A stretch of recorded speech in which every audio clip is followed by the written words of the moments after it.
ada yang melakukan bedah plastik, ya, itu maksudnya. Itu adalah bidang kedokteran. Bisa menciptakan orang dengan menggunakan bayi tabung. Bagaimana caranya, Bu? Nanti di kelas 11 kita mempelajarinya. Bagaimana sih menghasilkan bayi tabung? Ya. Nah, operasi plastik, ya, itu adalah bagian dari kedokteran. Ya. Nah, merapikan gigi, ya, merapikan gigi bagian kedokteran. Pencangkokan, ya, pencangkokan organ tubuh. Pencangkokan organ tubuh itu yang mana? Jantung dicangkok, hati dicangkok, ginjal dicangkok, mata dicangkok. Itu maksudnya. Ya, pencangkokan. Itu jadi banyak, Nak, pencangkokan organ tubuh. Misalnya ini, ada orang udah parah mau mati. Ya.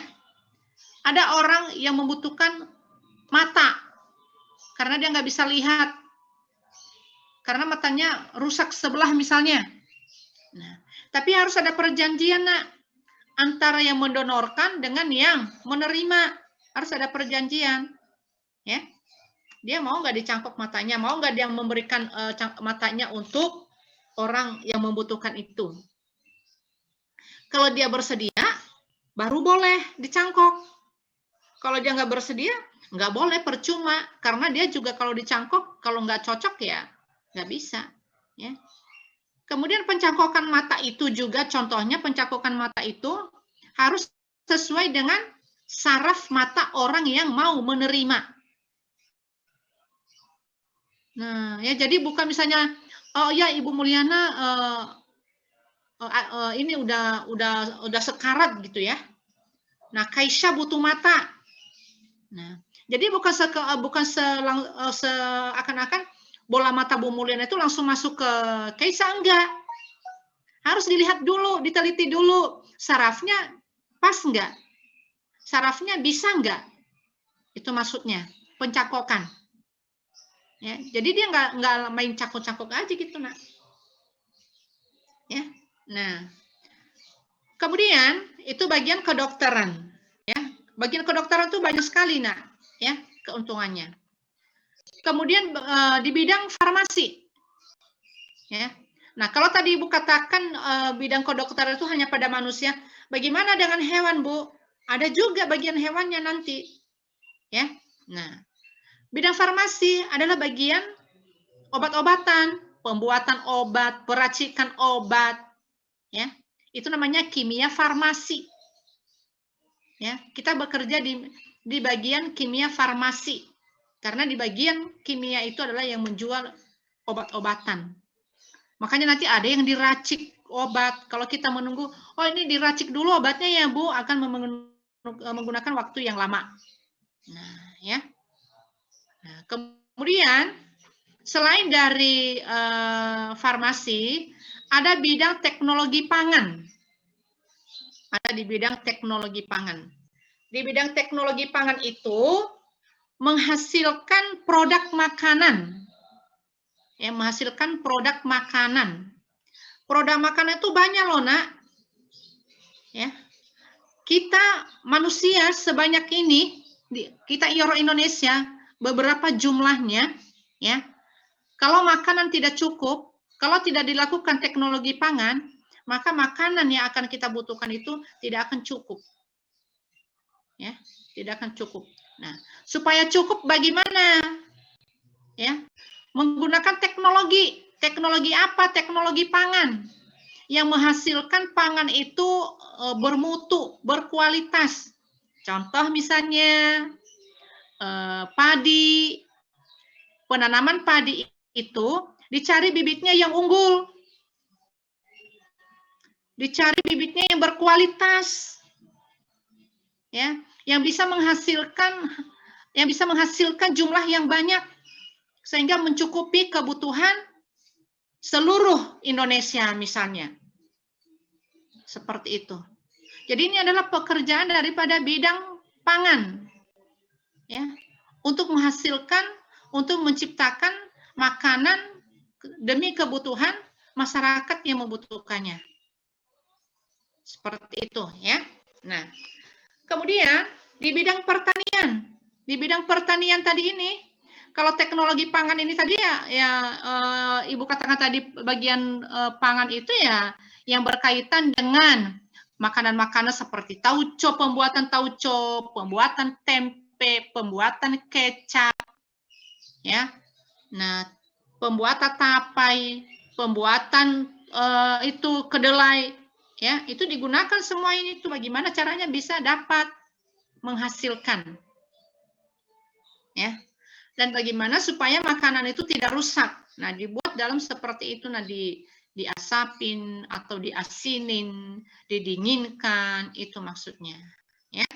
Nah, kemudian adapun di bidang pertanian, ada di bidang pertanian itu berarti kalau yang masuk ke bidang pertanian itu nanti gelarnya insinyur pertanian. Nah, insinyur pertanian, insinyur perikanan, insinyur peternakan, itu maksudnya kalau di sini ya.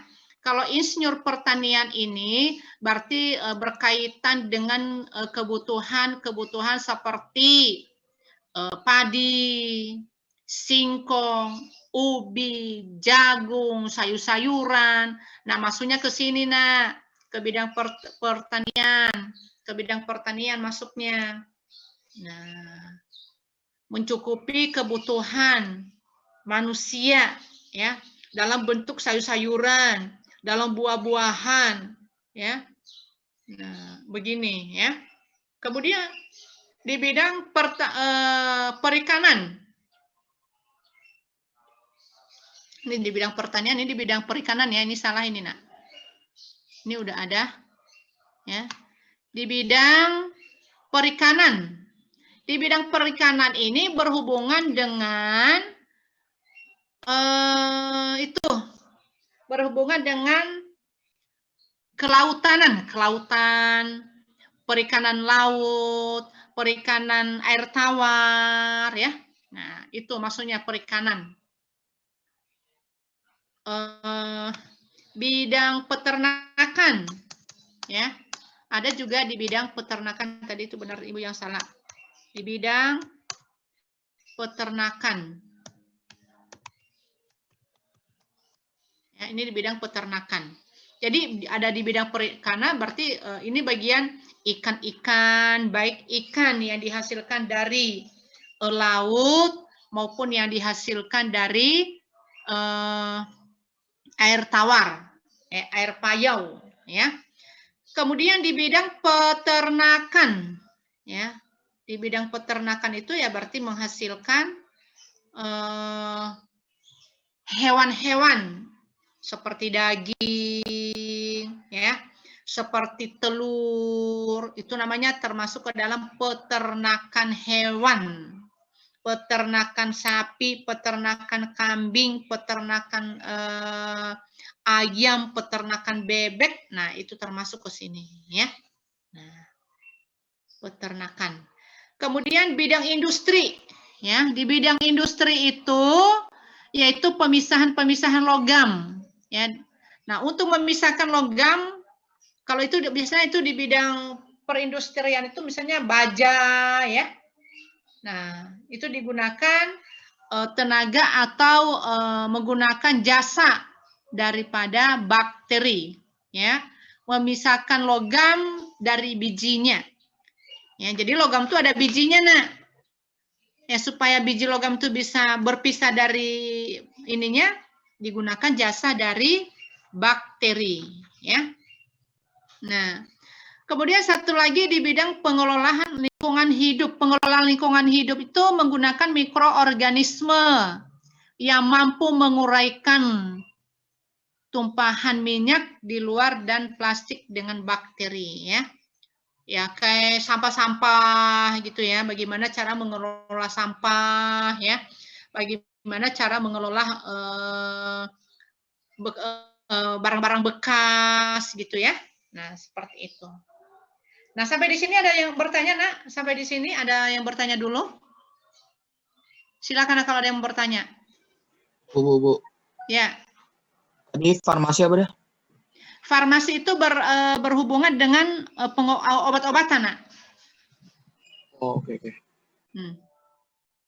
Berhubungan dengan obat-obatan, baik obat-obatan yang berupa cairan maupun yang berupa tablet, maupun dia juga berupa salep, ya, itu adalah racikan dari farmasi, ya, berhubungan dengan farmasi.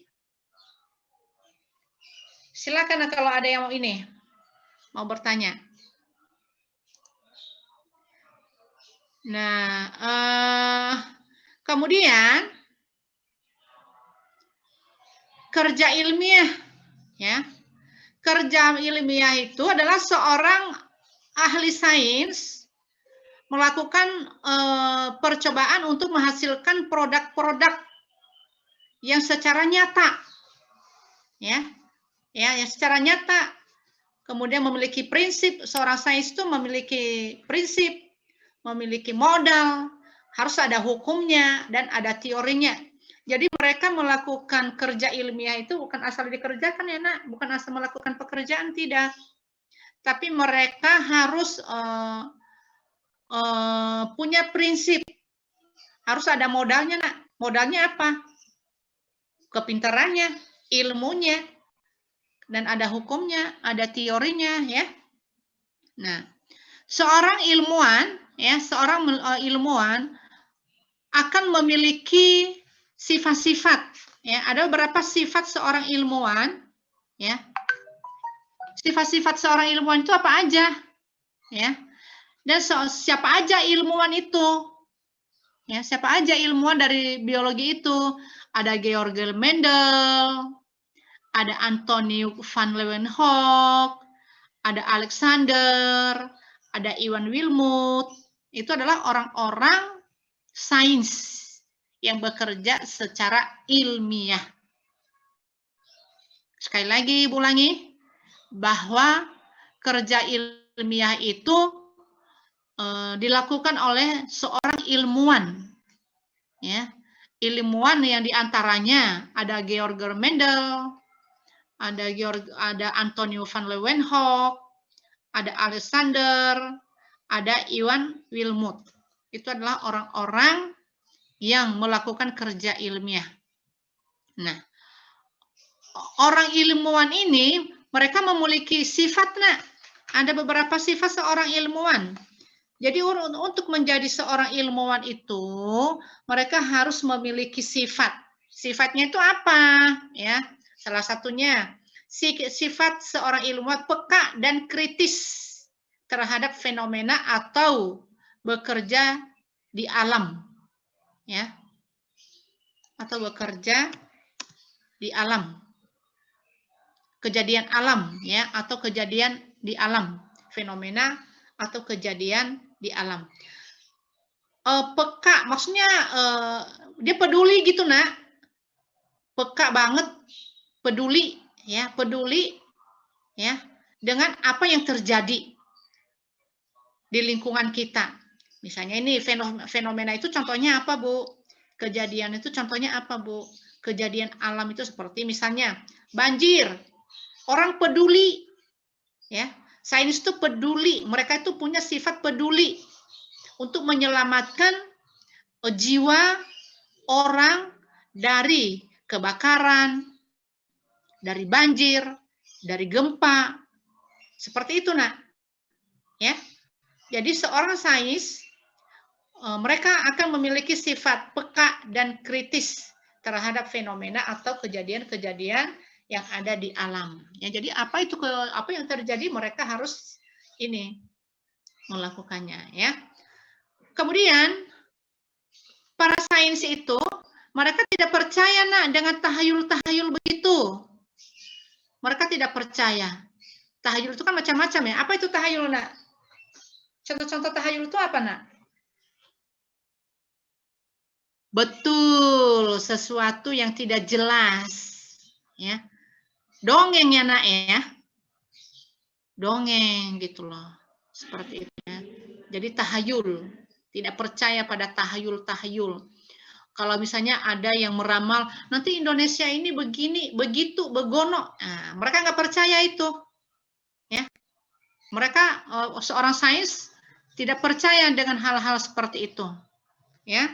Nah, kemudian, selain dari yang Ibu tuliskan di atas, bahwa seorang sains itu juga, mereka itu tidak mudah untuk dipengaruhi.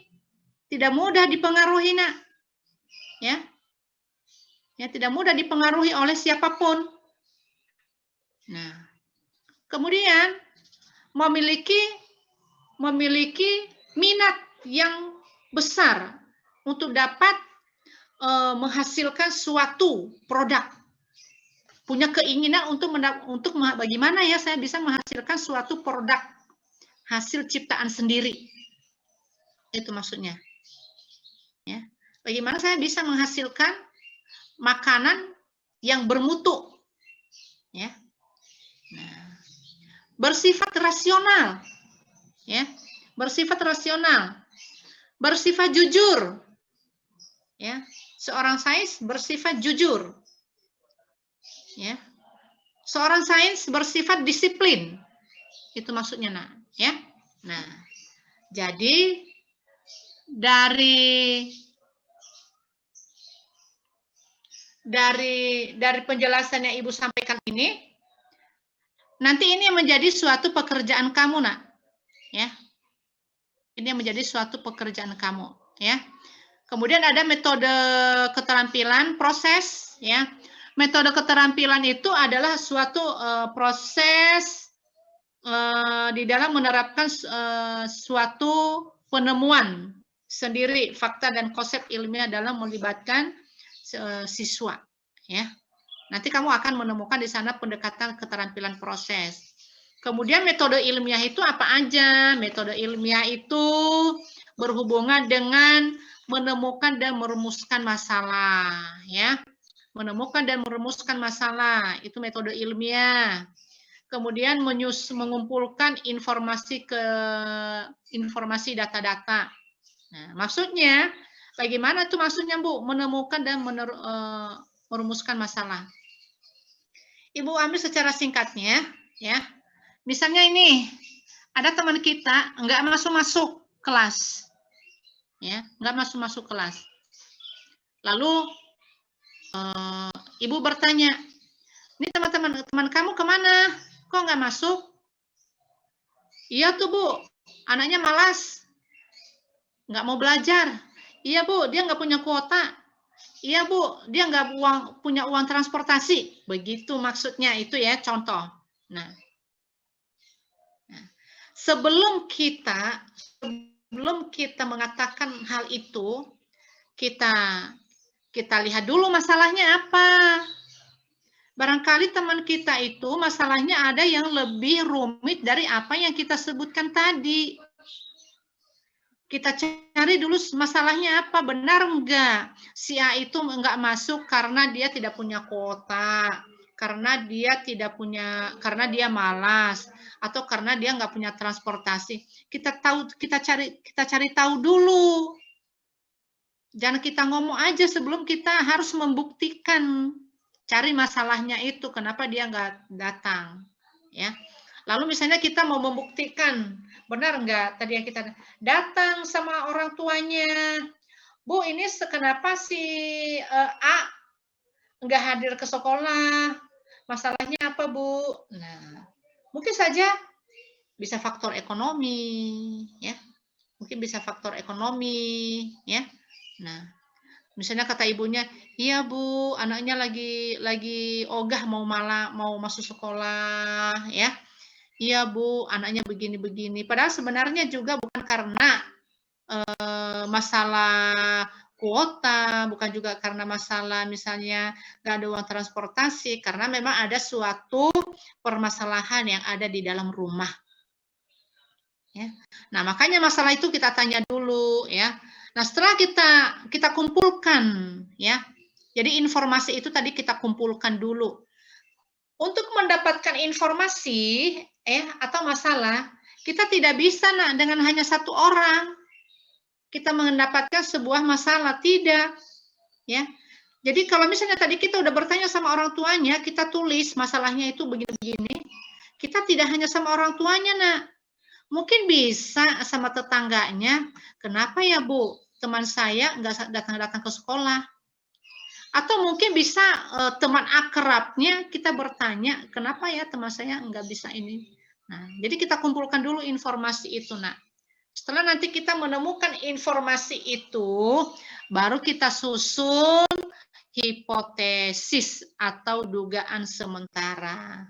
Jadi yang kita kumpulkan tadi itu kita katakan dia adalah informasi atau hipotesis dugaan sementara. Ini kan hanya menduga-duga aja. Ya, kita tanya dari orang tuanya, kita tanya dari temannya, kita tanya dari tetangganya.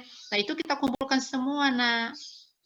Nah, kita cocokkan mana yang lebih pas dari pertanyaan dari ketiga informasi yang kita peroleh, ya. Nah, di situ masuknya ke dalam. Nah, kemudian baru kita melakukan suatu percobaan, ya. Kita melakukan percobaan mau ngapain? Kita cari teman kita. Kita tanya sama dia, kamu kenapa? Ada apa? Gitu ya. Nah, setelah kita mencari tahu dari teman kita, baru kita mengambil sebuah kesimpulan. Oh, bahwa teman saya ini punya masalah dalam keluarga seperti itu, ya. Nah, itu namanya metode ilmiah. Nah, sampai di situ ada yang mau bertanya, nak? Silakan. Ada yang mau bertanya? Ibu berhentikan dulu. Ada yang mau bertanya, nak? Silakan, nak, kalau ada yang mau bertanya.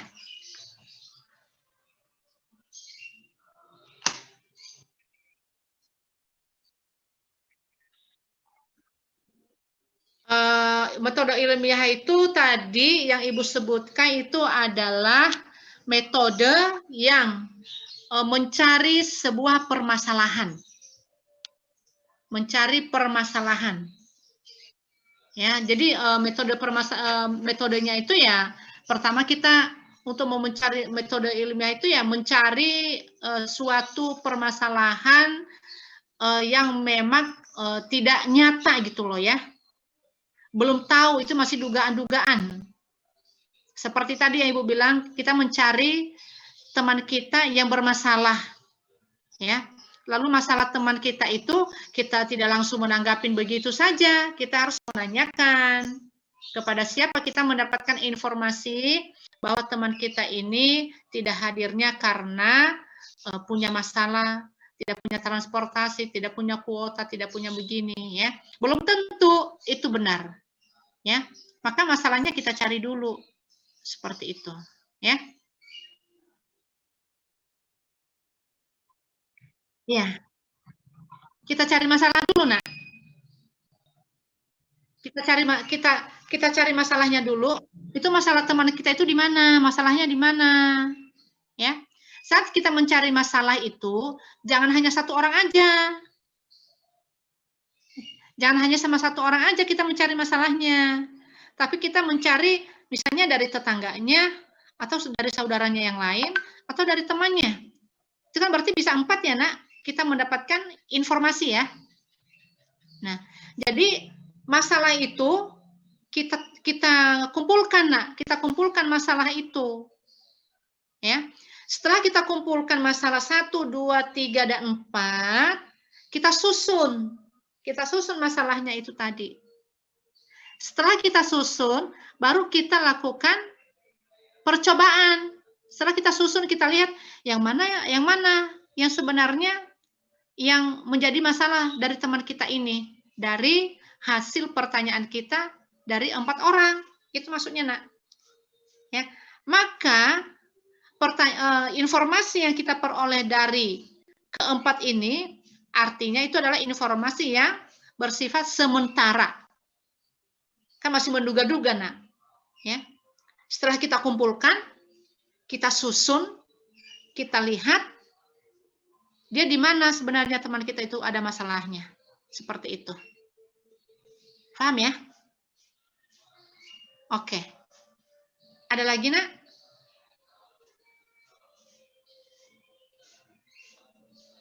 Silakan, Nak, kalau ada lagi yang mau bertanya.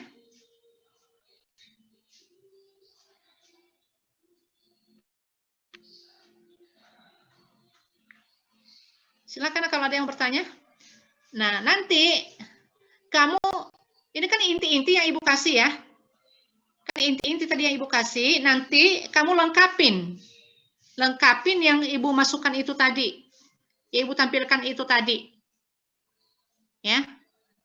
Cari apa itu botani tadi? Apa itu botani? Botani adalah mempelajari tentang tumbuhan.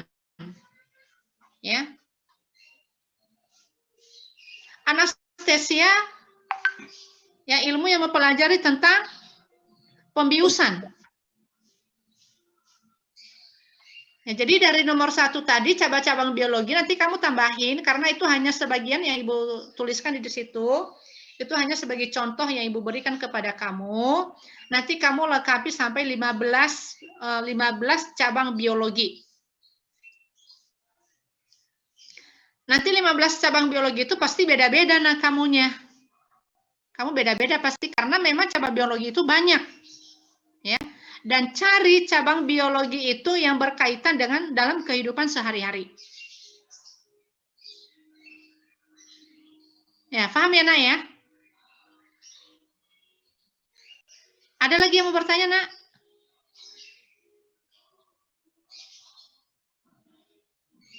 Ada yang mau bertanya, silakan. Putri mau bertanya nggak, Putri? Jelas nggak yang Ibu sampaikan, Putri? Maaf, Bu, izin ke toilet sebentar. Oh, oke. Revalina? Ya, Bu. Apa tadi itu botani, Nak? Kalau Ibu tanya, apa itu tadi botani?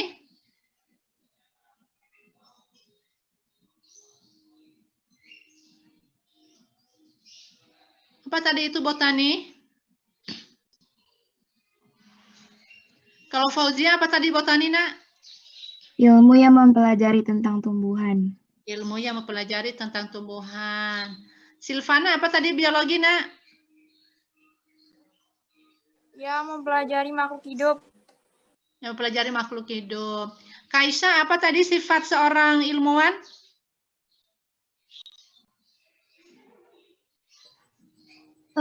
Nasional, objek. Kenapa, Nak? Sifat seorang ilmuwan tadi apa, Nak?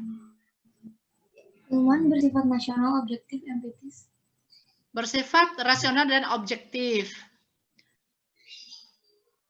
Apa sifat seorang ilmuwan, Zakir? Halo, Zakir. Halo, Apa sifat seorang ilmuwan, Nak? sifat apa sikap, Bu? Sifat sama, Nak? Sifat atau sikap seorang ilmuwan? Sikap seorang ilmuwan. Peka dan kritis terhadap fenomena atau kejadian di alam. Betul, ya. Tidak Peka percaya dan pada kritis. tahlil. Betul. Apalagi, Cinta? Sikap seorang ilmuwan?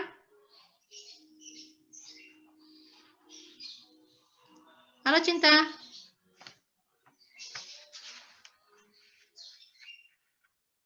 Keisha? Apalagi, Nak, sifat seorang ilmuwan? Empires dan akumulatif, Bu. Betul. Dani, Danisa, manfaat biologi itu apa aja, Nak? Di bidang apa aja, Nak, manfaat biologi?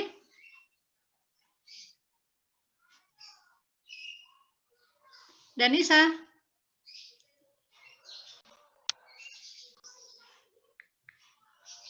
Danisa. Alif, apa aja, Nak? Sebutkan Alif satu. Ya, manfaat biologi.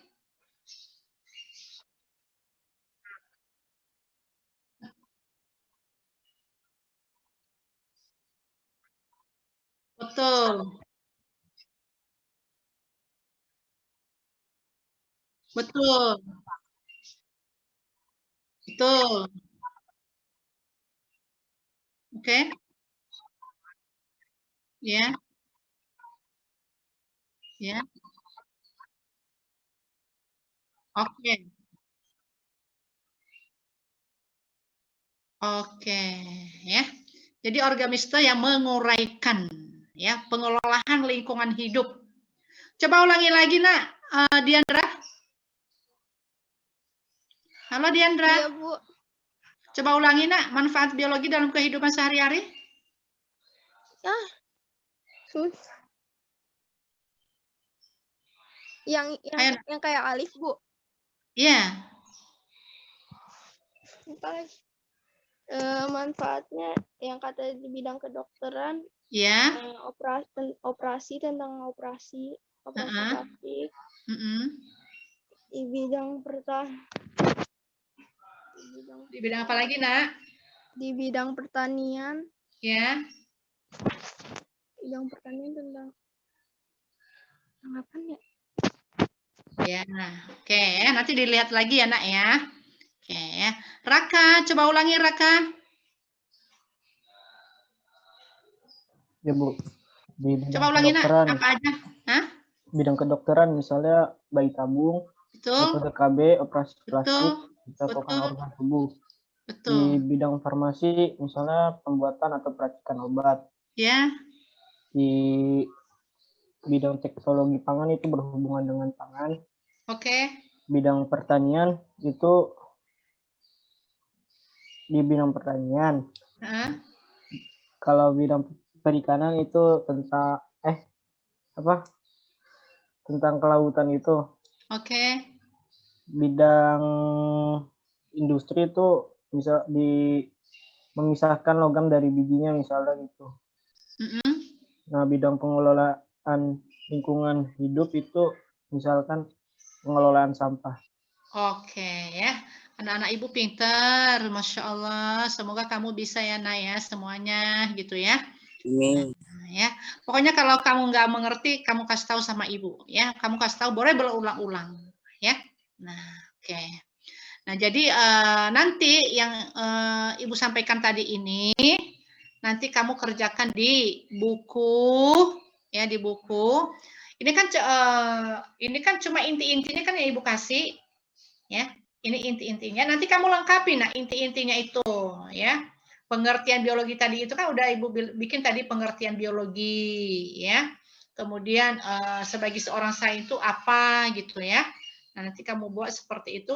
Kalau kamu nanti cari di Google juga ada, di buku biologi juga ada. Biologi apa, Bu? Terserah. Yang penting biologi kelas 10. Kok udah pindah ke sini? Hah? Ada jam? Ada Kak di sini, Bu Mul. Oh, udah. Oh iya, udah sampai. Kapan Oke. ya? Betul ya, Bu Mul? Oke. Ya, makasih anak semuanya ya. Semoga Maaf kamu ya Bu Mul. ya mendapatkan ilmu yang bermanfaat. Ya, sampai di sini aja.